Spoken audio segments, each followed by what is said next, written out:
Thomas, Terence and the Snow. Autumn was changing the leaves from green to brown. The fields were changing too, from yellow stubble to brown earth.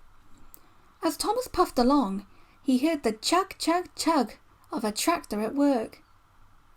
One day, stopping for a signal, he saw the tractor close by. "Hello," said the tractor. "I'm Terence. I'm ploughing." "I'm Thomas. I'm pulling a train." "What ugly wheels you've got." "They're not ugly. They're caterpillars," said Terence. "I can go anywhere. I don't need rails." "I don't want to go anywhere," said Thomas huffily. "I like my rails, thank you." Thomas often saw Terence working, but though he whistled, Terence never answered. Winter came, and with it dark heavy clouds full of snow. "I don't like it," said Thomas's driver. "A heavy fall is coming. I hope it doesn't stop us." "Pooh," said Thomas, seeing the snow melt on the rails. "Soft stuff, nothing to it."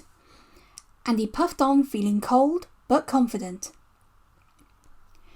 They finished their journey safely, but the country was covered, and the rails were two dark lines standing out in the white snow. "You'll need your snowplow for the next journey, Thomas," said his driver. "Pooh! Snow is silly soft stuff. It won't stop me." "Listen to me," his driver replied. "We are going to fix your snowplow on, and I want no nonsense, please." The snowplow was heavy and uncomfortable and made Thomas cross. He shook it and he banged it, and when they got back, it was so damaged that the driver had to take it off. "You're a very naughty engine," said his driver as he shut the shed door that night. Next morning, both driver and fireman came early and worked hard to mend the snowplow, but they couldn't make it fit properly. It was time for the first train. Thomas was pleased. "I shan't have to wear it. I shan't have to wear it," he puffed to Annie and Clarabel. "I hope it's all right. I hope it's all right," they whispered anxiously to each other. The driver was anxious too. "It's not bad here," he said to the fireman, "but it's sure to be deep in the valley." It was snowing again when Thomas started, but the rails were not covered. Silly soft stuff," he puffed. "I didn't need that stupid old thing yesterday. I shan't today. Snow can't stop me." And he rushed into the tunnel, thinking how clever he was.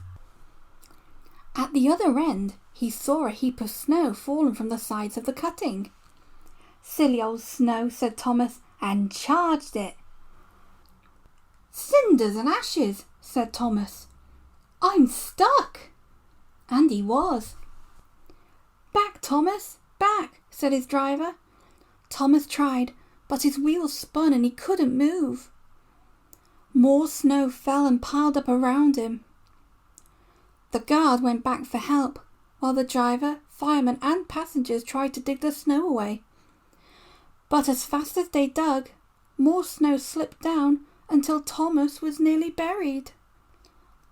"Oh, my wheels and coupling rods," said Thomas sadly. "I shall have to stop here till I'm frozen. What a silly engine I am." And Thomas began to cry. At last, a tooting in the distance told him a bus had come for the passengers.